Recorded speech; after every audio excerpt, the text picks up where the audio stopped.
Welcome, my neighbors. Today we're going to talk about rebuilding CV axles. In this case, this is a CV axle from my car, a 2009 Subaru Forester. So this video is about some of the nuances about doing this job. This is a dirty and nuanced job. So let's get into it. And hopefully my goal is to help you decide whether or not you want to do this job or not. You can go and buy a replacement axle, or you can rebuild it. It's really up to you, but this gives you some insight into what it takes to rebuild an axle, if you want to. So let's start with what went wrong with this axle. So first of all, on the left side, that is the outboard end of the axle, and the right side is the inboard side. My axle was broken on the outboard side because I didn't notice in time, but the CV axle boot on that side had cracked, and over time the grease had leaked out. And this is partially my fault. I did notice the crack on the boot. It was very small at the time, and I probably let it go on for about a year before doing anything about it. In fact, it may have even been 2 years. I guess I was just lucky it didn't fail much earlier. But the bearings inside the axle here on the outboard side are seized, they're scratched. I don't know, but they're popped and they're probably not worth fixing at all. Now, just to give you an idea, since the inboard side is not broken, I don't have to replace that. All I would have to do is replace the outboard side.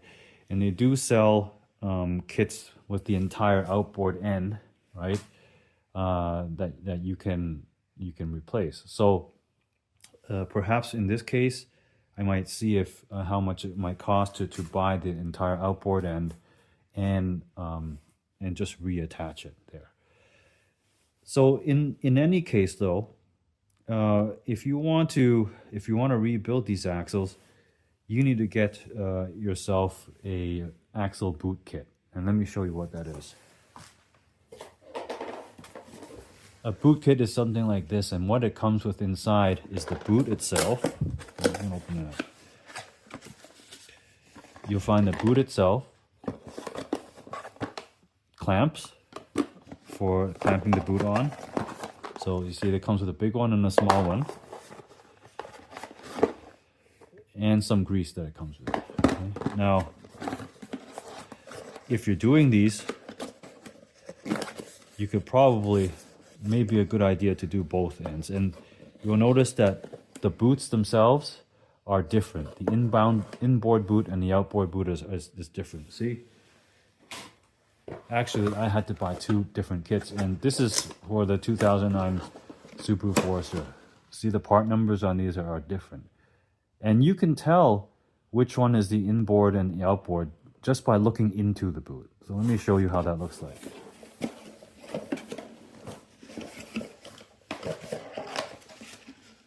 The boot on the inboard side looks a little different on the inside. You see here, there's these 3 indentations. That's because the inboard side, the cup over there, the inboard side, the green side, is shaped differently. You will see these indentations on the body of the I guess the cartridge around it. You can see the indentations, as you can see right here. Right? That's how you can tell whether the boot is meant for the outboard or the inboard. But of course, you have to get the right part number when you order these. So the first thing you might do when you disassemble your CV shaft is to cut the old boot off and remove the clamps that go around it. So these are the stainless steel clamps that come from the factory. And to remove these is not too difficult, but again, it's nuanced in how you do it, okay? So let's get into how to do it. I don't have any special tools to remove these clamps. Maybe there's a tool, I don't know.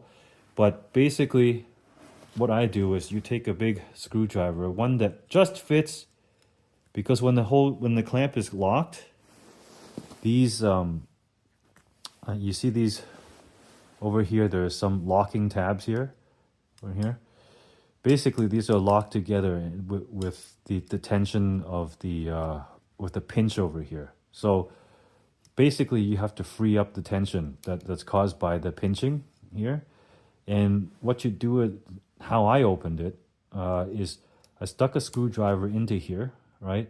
And you pry it left and right, side to side, side to side, side to side, from both sides, from both sides. So you pry side to side, and then you go to the other side, and here, and pry left and right, left and right, left and right, until it's not going to be a simple.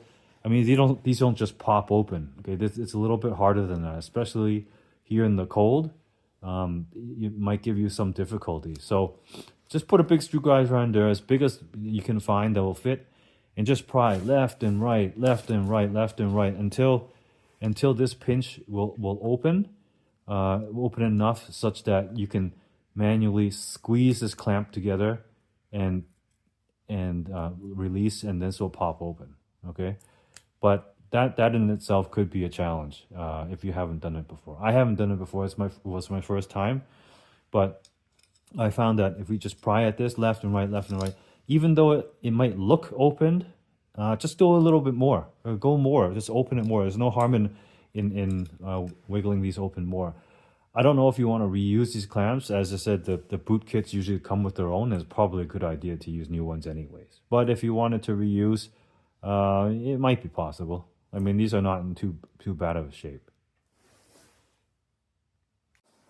Now, at minimum, to even if you have one, even if your axle shaft is maybe you're doing this as a preventative maintenance. If you see your boot ripping and you want to replace a boot and on one of these sides, right? At minimum, you have to take one of the cups off, because the boots are a single piece. You have to slide them onto the axle shaft, and if the cups are on, there's no way you can slide the boots onto the shaft. So you do have to, at minimum, take one end of them off, right? And let's talk about, you can take either one, right? But at minimum, you need to take one off. So let's talk about the outboard side. So in order to take the outboard side off, here, show you what's in it. You'll notice that the axle shaft, it fits into here, snugly into here, and there's splines in here, right? The only thing that's holding the axle shaft in there is an O-ring. Well, it's not an O-ring, it's like a circlip that's inside, right? And that circlip is on the axle shaft itself.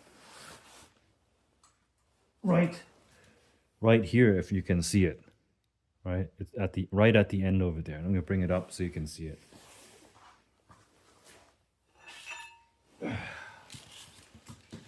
So you see here at the end, there's a circlip right on here. It's not focusing, but see that circlip? And it's kind of loose. You can move it around, right? But this is the only thing that's holding the outboard end onto this shaft. And you notice that it's fairly far down in there, right? Now, to take this off, to take the outboard end off, you will need a hammer. Okay. You'll need a big hammer to hammer this one off. In my case, I used a 3-pound hammer like this one with a flat kind of head. When you go over to the store and buy these are called like I don't know, engineer's hammers or something like that, right? They have a flat face here, and what you do is you stand up the axle shaft straight, right, holding it vertically, and you can hit on the cup here. Just a couple of whacks on here will break free the circlip, and this just falls straight down. Depending on what condition it's in, if you're just doing a preventative maintenance, you see your boot ripped and the shaft hasn't failed yet, it shouldn't be too much of a difficulty to get off. But if this is all rusted inside, then you should probably replace the whole axle shaft in the first place, right? You probably wouldn't be able to get it off. But if you're just noticing sounds, it's possible to get off. Just a couple of whacks with the hammer like this right on here. It doesn't really damage the thing. It doesn't really take that much force to take this off. Okay. Now taking off the inboard side is a little bit different. Whoops, the bearing fell off. These are free, by the way. There's nothing attaching them. It's just the grease that holds them there. To take this one off, basically this assembly is inside that green cup. Now, in order to pull this, the first thing you do is you pull it out of the cup. But in order to pull it out of the cup, you need to free the retaining clip, and the retaining clip looks like this.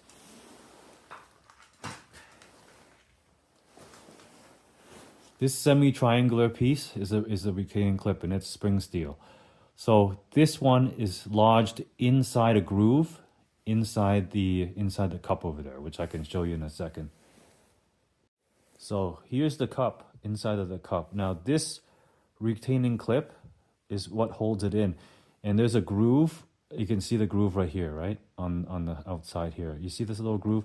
It goes all the way around here, and you have to take this. You need to take this retaining clip out in order to take the shaft assembly out. In order to do that, I'll show you how to do that. Okay, so initially when I tried to do this, I used my snap ring pliers and I tried to jam it in between in the gap in the opening here and try to widen it like this. But of course that doesn't work because there's nowhere for the retainer ring to go.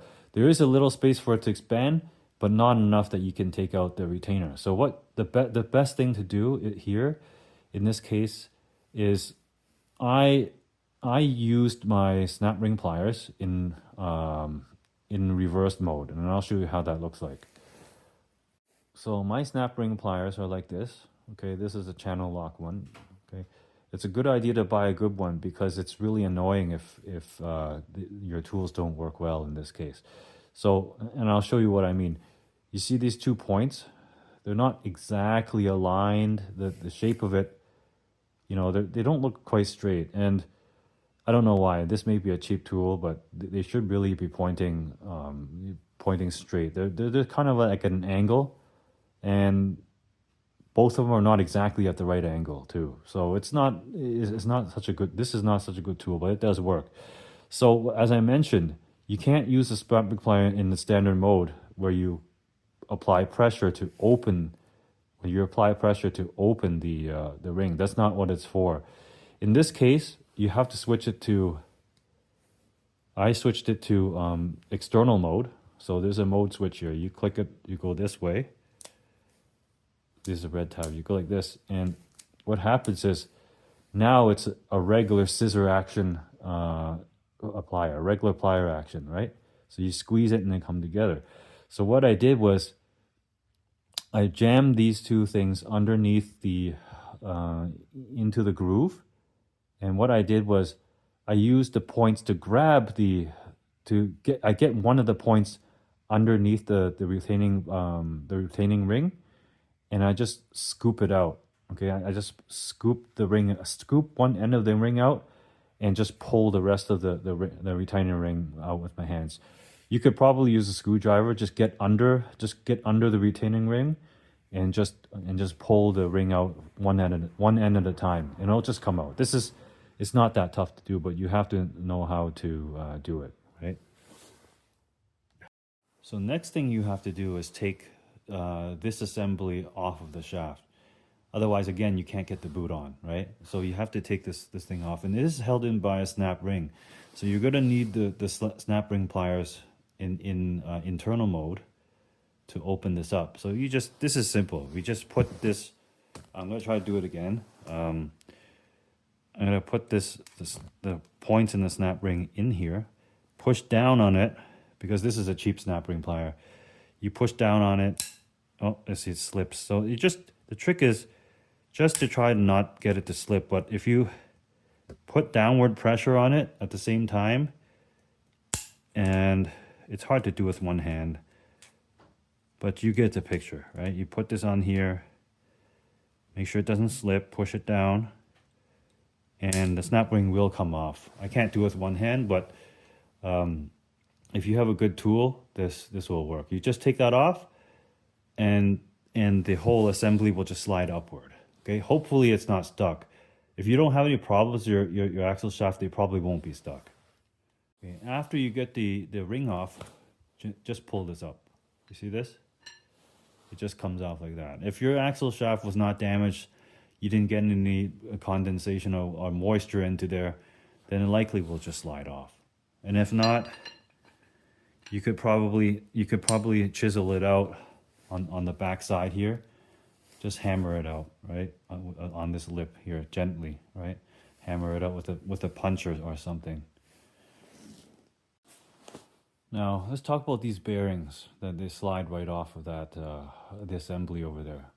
I've seen some videos where they said these things, there's a certain orientation to them. When I look at it, not so much. I don't really see a difference between the sides. But if you know about this, please put it in the comments section. But it's a good idea that to know before these things just fall right off, is basically maybe mark it on each side, right? So that you know which side is facing in and facing out. Like, this is what I mean. Because this is like this, rides in here. I mean, either way, I mean, it's allowed to wobble like this, so I don't really see if there's a difference. But if there is a difference and you know about it, please let me know in the comments. As well, when you put this shaft back on, if there's a direction that it's supposed to go on, that's apparently better or not, let me know as well too. But I think actually this side, you see how there's a slight angle on this one, and whereas this one is directly flat, I'm inclined to think that this one goes down into the axle shaft onto the axle shaft this way. Let me try that. I didn't notice when I took this apart, so if I go this way, I mean, it slides in very easily, right? But if I go the other way, it seems like it can't even go on, right? It's tight. So I would believe that it's actually the angled side, the one with the taper, is going on down this way, because it just feels like it goes down easier this way to me, right? It just slides in. If you get it straight, it will just slide right in like this. Whereas on the other side, no matter what I do, it seems like it just doesn't want to go in this way. Okay, so I think the taper then goes down, and that it does actually kind of make a little bit of sense, because the retaining ring, the snap ring, I guess rides on this flat surface too, right? So that does make sense. Now to reassemble and put this back in is pretty straightforward on the inboard side. You just have to put it back together in the reverse order, and put that retaining ring back in to lock it in. But the outboard side is a little bit different. So the outboard side, when you want to put it back in, you got to slide the axle shaft into here, right? Into this lines, into this thing. Now, what you're going to do is you got to put this in, you have to use a hammer to hammer this back in, because there's a circlip here.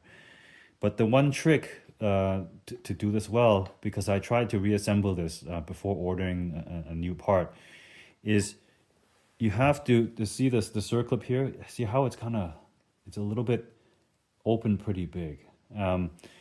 What you do here to get it back in is you align the splines properly, like this, right? You can feel it when it locks in. What you do is use a screwdriver to push the circlip in. And I'll show you what I mean. There is a taper on this, right? You see the taper and it goes down. It's not flat. There is a taper there. What you do is after you put the axle shaft resting on top of it, the circlip needs to fit. The whole circlip will fit into the tapered section. Once it's in the tapered section, you can use a hammer to hammer the axle shaft back into place. And this thing, it will push until it reaches then still the shaft reaches the back of this cup here, on the back of this bearing, and the circlip will expand and lock into place once again. Okay, so just make sure it goes all the way down.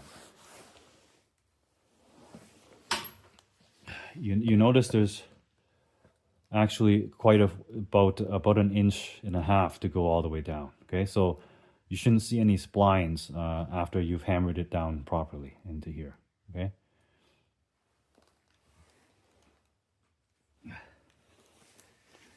And make sure you find a safe way to hammer this one down, because if you hammer it directly on the end of the shaft, you'll probably mushroom that out and damage the shaft. So have a block of wood or something on top of it, just to make sure you don't end up damaging this surface. All right, so you can tap it in that way, or you can tap it in from the other side. From this side, you can potentially tap it in. But again, make sure you have a piece of wood on here, because you don't want to damage the surface where the axle nut goes. Okay? So for now, I don't have the outboard end to replace this shaft, to replace that part. I'll have to look to see in parts store if I can find one for a cheap price. If I do find one for a cheap price, I'll make another video to reassemble this CV shaft back together. And in the time that I'm waiting for this for parts, if you're doing this as well, I make sure that you keep these parts lubricated, especially the splined sections of the shaft. Anything that you're going to keep, make sure there's oil on them, and package it so that the oil stays on them. I would think I'm just going to use some of those rags there, put some oil on the shaft, and just use an elastic band to wrap it up. That will keep these things preserved and from rusting when waiting for the parts. You don't want things to rust, and then you have different problems afterwards. So one last shot of this before I leave. I've just wrapped in its own grease, the CV axle's own grease. I just wrapped the towels around it, just tied it on with elastic bands, all the surfaces that are machined. So I wrapped this one. I just put all the parts, all the bearings back into its own cup with its own grease. I put a little bit of saran wrap on top of this, so that, and then an elastic, so that no moisture gets in there. So it is greased, and I put some additional rust oil on there. So just to make sure that on any of the surfaces machine surfaces don't get rusted as I wait for the parts. So that's it. That's it for this video. If you like the content and you'd like to see me put this axle shaft back together with new parts, please like and subscribe. You'll be notified of when I make the video. Have a nice day.